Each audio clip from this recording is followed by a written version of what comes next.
Assalamualaikum warahmatullahi wabarakatuh. Bismillah, alhamdulillah, wassalatu wassalamu ala rasulillah, la hawla wa la quwwata illa billah, amma ba'd. Puji syukur kepada Allah subhanahu wa ta'ala atas semua limpahan karunia nikmatnya. Salawat serta salam mari kita selalu aturkan kepada Nabi kita Muhammad sallallahu alaihi wasallam. Mudah-mudahan kita mendapatkan syafaat beliau hingga yaumul akhir dan termasuk di antara orang-orang yang mendapatkan kehormatan disambut beliau, kemudian diberi minum dari telaga Kautsar, mendapatkan naungan dalam panjinya, mendapatkan syafaat, dan yang terakhir masuk surga bersama beliau. Amin ya rabbal alamin. Para jamaah sekalian, sudah berapa tahun kita ini mempelajari Sirah Nabawi ini? Pinten, Mbak? 4 tahun. 4 nomor 3? 4 tahun, nggih. Sudah 4 tahun, nggih. Tidak terasa 4 tahun. Nah, selama itu pula kita ini merasa bahwa seakan-akan kita bisa menyaksikan bersama dengan mereka, para sahabat, ketika perang, ketika perjalanan kemana gitu. Nah, yang akan kita bahas nanti adalah bab terakhir sebelum Nabi wafat. Ini lumayan rodok berat ini rasanya. Oleh sebab itu, pada pertemuan kali ini saya selingi dulu kisah-kisah yang ringan supaya lebih rileks gitu ya. Jadi di zaman tabi'in ini masih ada sahabat, tetapi ada seseorang yang sudah tidak menangi Nabi, tapi masih menangi sahabat. Ini namanya tabi'in. Jadi orang yang masih menangi sahabat. Jadi ada seorang pemuda. Yang pemuda ini menghabiskan waktu mudanya bersama-sama dengan pasukan muslimin untuk berjihad di jalan Allah.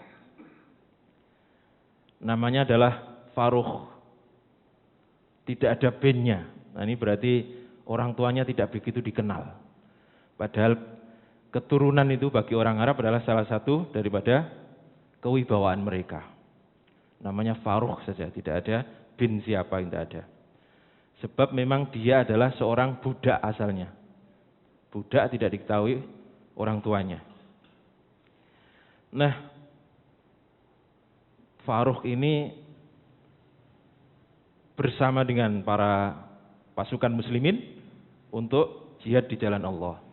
Sehingga tak terasa usianya sudah 30 tahun. Sudah lewat usia nikah. Nah, di usia 30 tahun itulah kemudian dia ternyata ingin memulai hidup baru. Dia ingin pergi ke Madinah atau kota Nabi.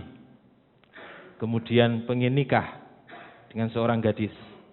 Maka kemudian dia ini kembali ke Madinah, kemudian menikah dengan seorang gadis, hidup bersama dengan penuh kegembiraan dan rasa syukur kepada Allah Subhanahu wa taala. Nah, tetapi tidak lama kemudian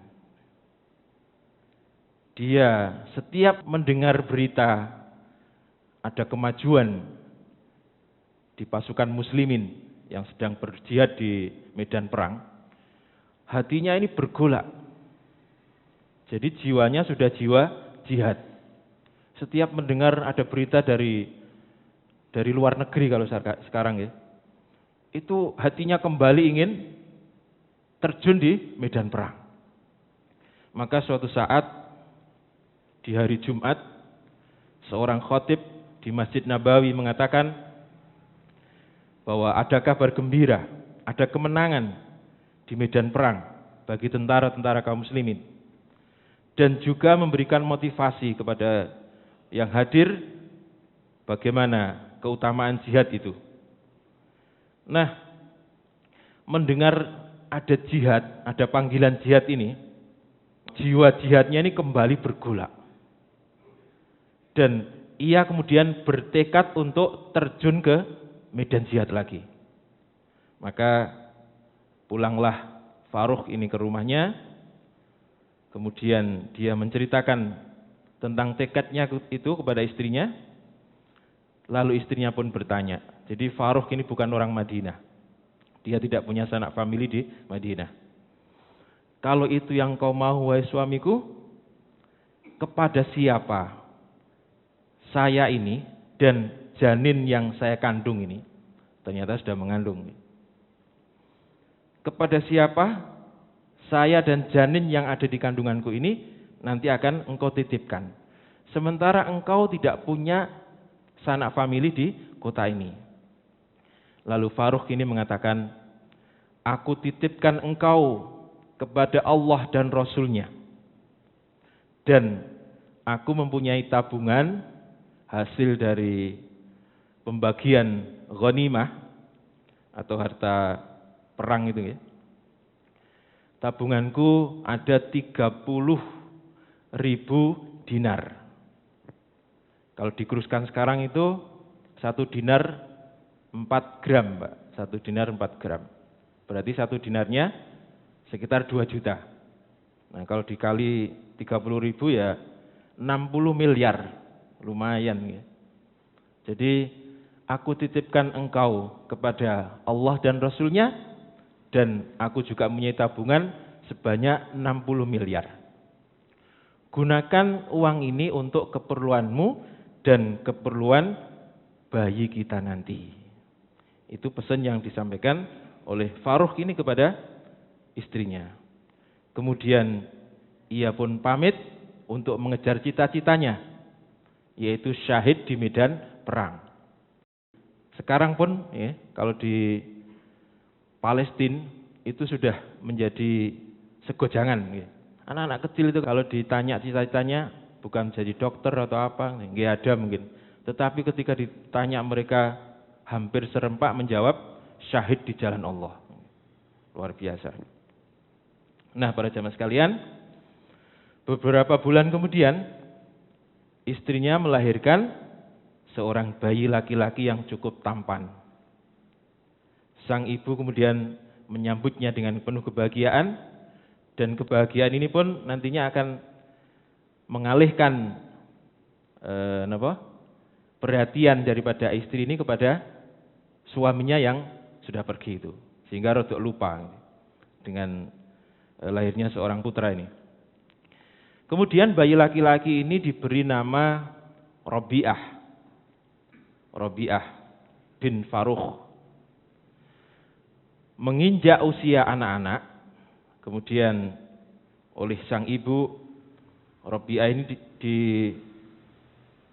diserahkan kepada beberapa guru agar mendapatkan pendidikan yang layak. Nah, luar biasanya adalah setiap kali ada perkembangan ilmu yang didapatkan dari gurunya, yaitu setiap kali Rabi'ah ini mendapatkan tambahan ilmu, maka saat itu pula ibunya ini memberikan hadiah kepada gurunya. Hadiahnya tidak main-main, hadiahnya sesuatu yang besar. Jadi kalau hafal Quran langsung gurunya diberikan alpat, kira-kira begitu. Uang 36 itu 60 miliar, Pak. Dan itu habis nanti, digunakan untuk pendidikan sang anak, memberikan hadiah kepada gurunya. Setiap kali ada ilmu yang didapatkan oleh Rabi'ah ini, kemudian gurunya diberi hadiah, dan hadiahnya adalah sesuatu yang sangat berharga. Maka kemudian Rabi'ah ini tumbuh menjadi anak yang terdidik dari segi akhlaknya, dari segi ilmu hadisnya, dari segi ilmu Qur'annya, untuk supaya nanti ketika sang ayah pulang itu bisa menjadi penyejuk hati bagi ayahnya. Nah, setelah ditunggu bertahun-tahun, terdengarlah kabar burung Kabar burung berarti kabar yang tidak pasti. Ada yang mengatakan bahwa dia tertawan oleh musuh, ada yang mengatakan dia masih meneruskan jihadnya, dan ada yang mengatakan bahwa dia telah syahid di medan perang. Sudah hampir 30 tahunan, tidak pulang, tidak ada kabar. Teman-temannya pun tidak tahu bagaimana kabarnya. Sampai kemudian sang istri ini berkeyakinan bahwa memang suamiku sudah syahid di jalan Allah, sudah meninggal. Maka urusan ini dikembalikan kepada Allah Subhanahu wa taala. Nah, para jamaah sekalian, sementara Rabi'ah yang masih penuh dengan semangat terus setiap hari mendatangi halaqah-halaqah ilmu yang berada di Masjid Nabawi itu, dia juga selalu berdekatan atau bersahabat dengan sahabat-sahabat yang masih tersisa pada waktu itu. Salah satunya adalah Anas bin Malik, yaitu pembantu daripada Nabi kita Muhammad SAW, yang memang diberi umur panjang oleh Allah, umurnya 100 tahunan. Anaknya juga banyak, Anas ini. Maka tak heran ketika usianya sudah menginjak umur kira-kira 25 tahun ke atas, namanya sudah terkenal di mana-mana. Beliau dihargai oleh murid-muridnya dan diunggulkan oleh kaumnya. Setiap kajiannya ini dihadiri dari orang-orang yang datang dari luar Madinah. Nah, hingga suatu malam seorang prajurit yang usianya kira-kira sudah 60 tahunan ini masuk kota Madinah, kota Madinah. Ia penasaran, apakah rumah yang sudah ditinggalkan selama 30 tahun itu masih utuh atau sudah berubah? Lalu bagaimana keadaan istrinya? Apakah dia sudah melahirkan? Kalau sudah, anaknya ini laki-laki atau perempuan? Dan ia juga teringat kepada uang yang dulu pernah dititipkan kepada istrinya. Berapa tadi, Pak? 30.000 dinar atau 60 miliar. 60 miliar, Pak, nggih seling. Maka sesampainya di rumah, di depan rumah, dia mendapati rumah itu tertutup tapi pintunya kebuka sedikit gitu, Saking gembiranya. Saking gembiranya. Siapa orang ini namanya tadi? Farukh, Farukh.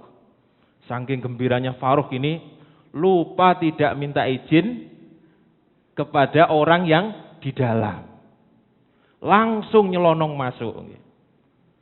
Sementara penghuni rumah melihat ada orang yang pakai pedang di sini sambil membawa tombak, kok tiba-tiba masuk orang asing, maka penghuni rumah langsung meloncat, kemudian bergulat dengan orang asing ini.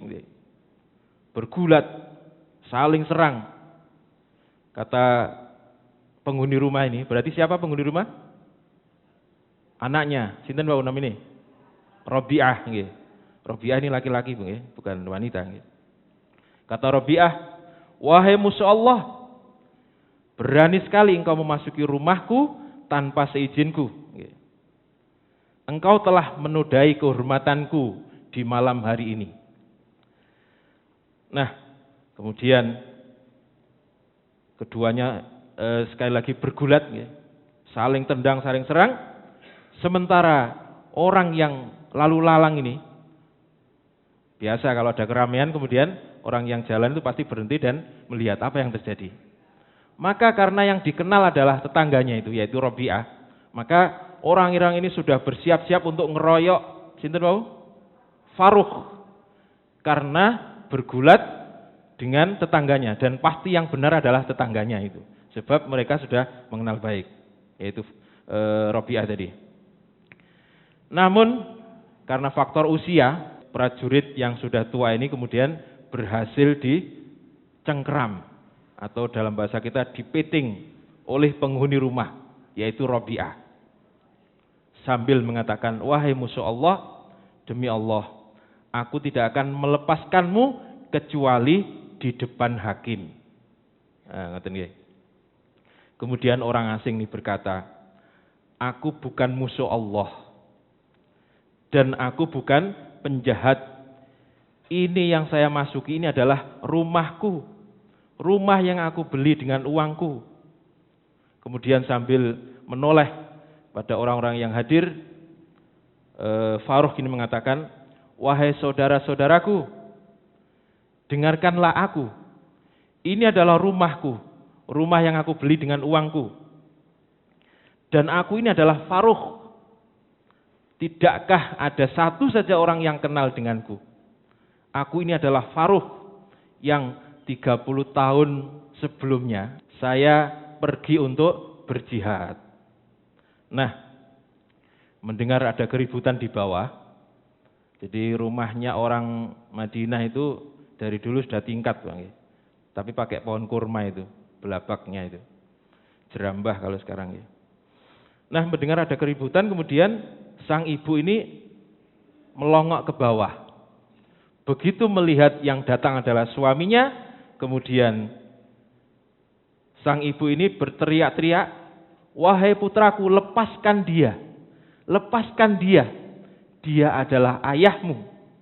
Dia adalah ayahmu.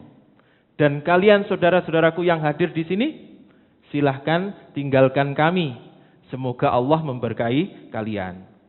Itu yang disampaikan oleh ibunya atau istri daripada Farukh ini. Nah, mendengar teriakan istri itu, seketika kemudian Farukh ini langsung memeluk, sinten bau? Robiah, istrinya masih di atas. Memeluk Robiah kemudian menciumnya, dan Robiah pun demikian, langsung memeluk ayahnya itu kemudian menciumnya. Orang-orang pun bubar meninggalkan keduanya. Kemudian istrinya ini turun sambil terheran-heran, ternyata suamiku pulang juga. Sebab kabar sudah terputus sejak lama, sudah bertahun-tahun, 30 tahun. Maka kemudian di malam itu mereka menghabiskan waktu dengan ngobrol berdua.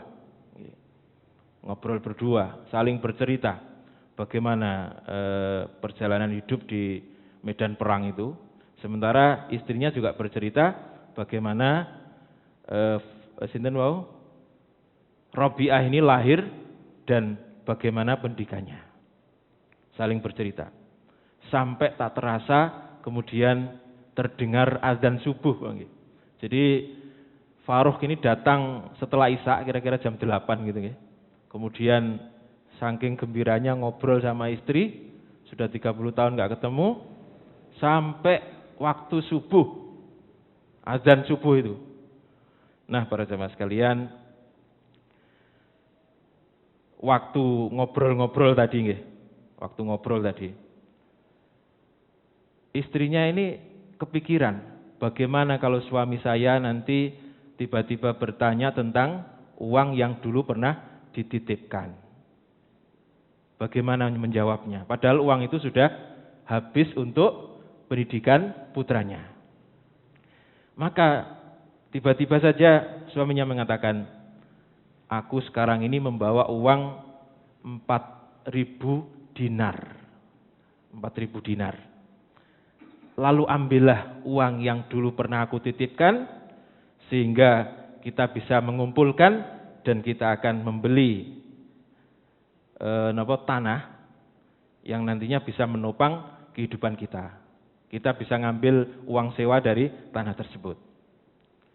Sambil gelagapan, ibunya Robiah ini menjawab, aku letakkan uang tersebut di tempat yang semestinya. Insya Allah dalam beberapa hari ini akan aku ambil. Nah, ketika adzan subuh itu istrinya mengatakan, segeralah engkau berangkat ke masjid, jangan sampai tertinggal. Kemudian Farukh ini wudu. Setelah wudu mau berangkat, tanya kepada istrinya, Robiah sudah berangkat apa belum? Kalau Robi'ah sudah dari tadi berangkat ke masjid, sudah kebiasaan. Sebelum subuh sudah berangkat ke masjid. Nah, para jamaah sekalian, sampailah Faruk di masjid dan dia mendapati sholat sudah selesai. Sehingga kemudian dia sholat bersama dengan orang-orang yang ketinggalan. Nah, selesai sholat kemudian beliau menuju ke makam Rasulullah. Dan di saat itulah dia melihat sesuatu yang sebelumnya belum pernah dia lihat. Karena sudah 30 tahun ya. Bahwa di masjid tersebut ada seorang syekh, seorang pengajar yang karena dia telat ya, maka orang-orang sudah banyak tidak bisa maju ke depan sehingga pandangannya kabur, apalagi umur sudah 60 tahun. Siapa yang mengajar di depan itu? Sudah tidak kelihatan. Karena jaraknya jauh, masih pagi juga, dan matanya sudah agak kabur. Jadi kajian itu dihadiri oleh ribuan orang. Sehingga jarak pengajar ke tempat terakhir itu jauh. Nah kemudian selesai kajian ya, Faruk ini bertanya kepada orang yang ada di sampingnya, wahai saudaraku, siapakah syekh yang baru saja mengajar? Sungguh saya dengarkan, saya sangat kagum pada dia. Mulai dari hafalannya, mulai dari dalilnya, dan sebagainya. Kemudian orang ini menjawab, apakah Anda penduduk Madinah? Kata Faruk, saya penduduk Madinah, saya penduduk sini. Kemudian orang ini mengatakan, masih adakah orang di Madinah ini yang tidak mengenal dia, syekh yang ngajar tadi? Kata Faruk, maaf, saya benar-benar tidak tahu. Sebab sudah sekitar 30 tahun saya meninggalkan kota ini dan baru kembali. Kemudian orang ini mengatakan, duduklah sejenak, akan saya jelaskan. Syekh yang Anda dengarkan ceramahnya tadi adalah ahli hadis dari Madinah, ahli fikih dan imam kami. Meski usianya masih muda, tetapi dia adalah orang yang alim di kota ini. Kemudian Faruk mengatakan, Masya Allah, la haula wa la quwata illa billah. Tetapi Anda belum menjawab pertanyaanku. Nah, orang yang ditanya ini tidak memberikan kesempatan kepada Faruk untuk bertanya lagi. Tetapi Anda belum, orang ini yang ditanya ini kemudian lagi-lagi menjelaskannya. Bahwa di samping itu dia juga sangat dermawan dan juga bijaksana. Tidak ada di Madinah ini orang yang lebih dermawan daripada dia. Dia hanya mengharapkan apa yang ada di sisi Allah Subhanahu wa taala. Lagi-lagi Faruk mengatakan, tetapi Anda belum menyebutkan namanya. Masya Allah ya. Namanya adalah Robi'ah Ar-Ra'yi. Nama aslinya adalah Robi'ah. Tetapi para ulama di sini memberikan julukan kepada dia Robi'ah Ar-Ra'yi. Karena setiap kali seseorang yang menjumpai kesulitan, kemudian dia mengadukan kepada Robi'ah, maka Robi'ah ini kemudian berijtihad dengan masalah tersebut, serta kemudian ia menyimpulkan hukum yang tepat bagi mereka yang memerlukan secara bijaksana dan sangat menenteramkan hati mereka. Ini penjelasan daripada penduduk Madinah. Kemudian Faruk ini bertanya lagi, Anda belum menyebutkan nasabnya, maksudnya bapaknya itu siapa? Kemudian orang Madinah ini mengatakan, dia adalah Robi'ah putra Faruk. Masya Allah. Orang ini juga belum kenal, belum tahu bahwa yang diajak ngomongnya adalah Faruk. Dia adalah putra dari Faruk, Robi'ah bin Faruk, yang dilahirkan ketika ayahnya baru saja berangkat ke medan jihad sekitar 30 tahun yang lalu. Itu penjelasan daripada orang Madinah. Namun saya dengar kata orang-orang itu bahwa tadi malam ayahnya datang. Nah, kira-kira itu. Mendengar, Masya Allah Pak, mendengar jawaban ini kemudian Faruk ini kemudian langsung berbes Pak. Seakan-akan badannya ini ringan. Seakan badannya ini melayang saking senangnya. Bahwa ternyata Syekh tadi adalah putranya sendiri. Luar biasa. Maka kemudian Faruk ini buru-buru pulang untuk menemui istrinya. Para jemaah sekalian, melihat suaminya datang dari masjid kemudian menangis, mengusap-ngusap matanya sambil menangis. Maka istrinya kemudian bertanya, "Wahai suamiku, apa yang telah terjadi?" Beliau kemudian menjawab, "Tidak ada apa-apa. Aku melihat putraku berada dalam kedudukan ilmu dan kehormatan yang paling tinggi, yang tidak kulihat pada orang selain dia." Dan mendengar jawaban suaminya ini, istrinya kemudian berpikir, nah ini saat yang paling tepat untuk menjelaskan uangnya yang dulu pernah dititipkan kepada dia. Maka kemudian Ummu Rabi'ah atau istrinya Faruk ini menjelaskan tentang harta amanah suaminya yang dulu pernah diberikan kepada dia. Dia bertanya kepada suaminya, "Wahai suamiku, menurutmu manakah yang lebih engkau sukai?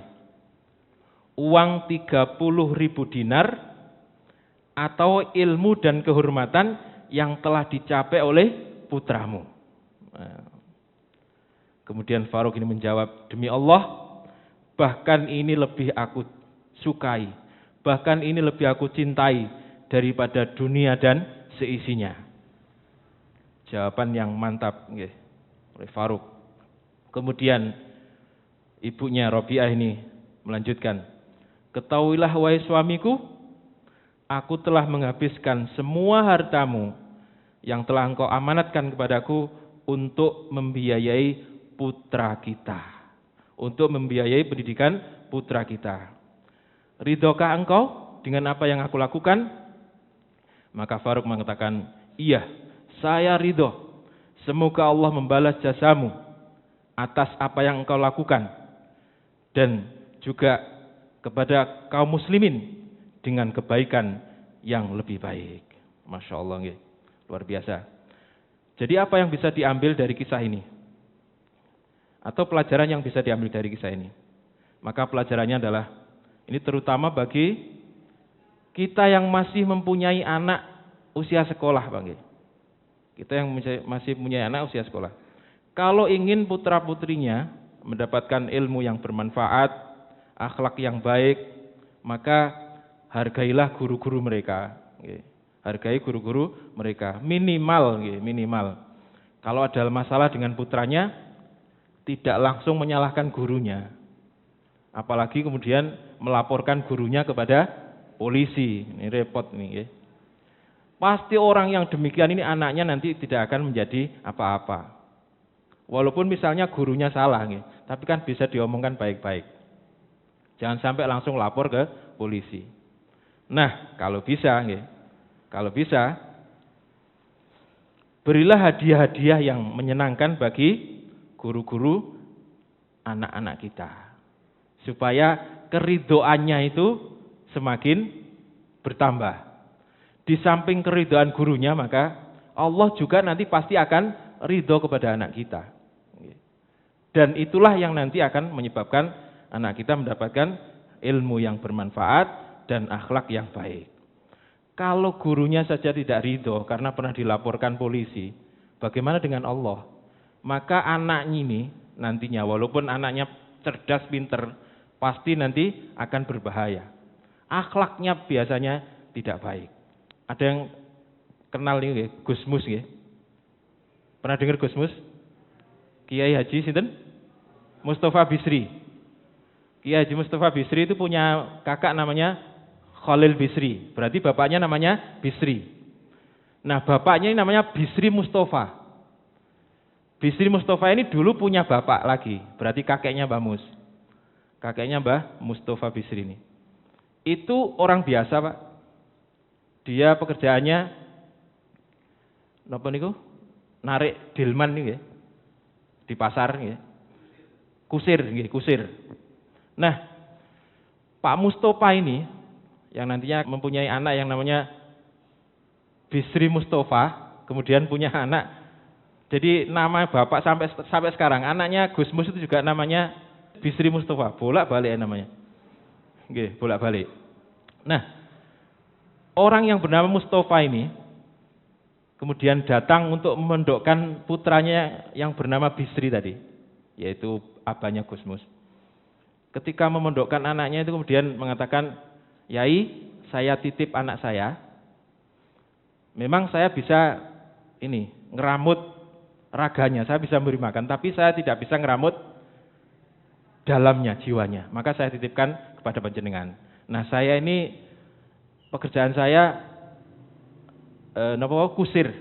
Hasil yang saya peroleh dari kusir tadi akan saya masukkan celengan. Setiap hari Jumat akan saya pecah dan saya bagi menjadi 2. Yang satu bagian untuk saya, yang satu bagian untuk Yai, agar bisa mendidik putra saya." Itu yang dilakukan oleh mbahnya Gus Mus. Sehingga kemudian orang yang awalnya bukan siapa-siapa, bukan kiai, itu anaknya menjadi seorang yai. Dan anaknya yai ini nanti akan muncul menjadi seorang tokoh nasional, yaitu Gus Mus. Gara-gara berbaik hati dengan guru-gurunya. Nah, itu sekali lagi bisa kita ambil pelajaran. Sekali lagi, jangan sampai kalau ada masalah di sekolah, kemudian langsung menyalahkan gurunya, apalagi melapor kepada polisi. Ngomong baik-baik. Dan kalau bisa, berilah hadiah-hadiah yang menyenangkan bagi guru-guru daripada anak-anak kita. Minimal kalau kenaikan kelas Bu, sambil itu membawa apa supaya senang gitu. Bapak dan Ibu sekalian, demikian apa yang bisa saya sampaikan pada pagi hari ini. Mudah-mudahan manfaat. Kurang lebihnya mohon maaf, agak panjang ya. Wassalamualaikum warahmatullahi wabarakatuh.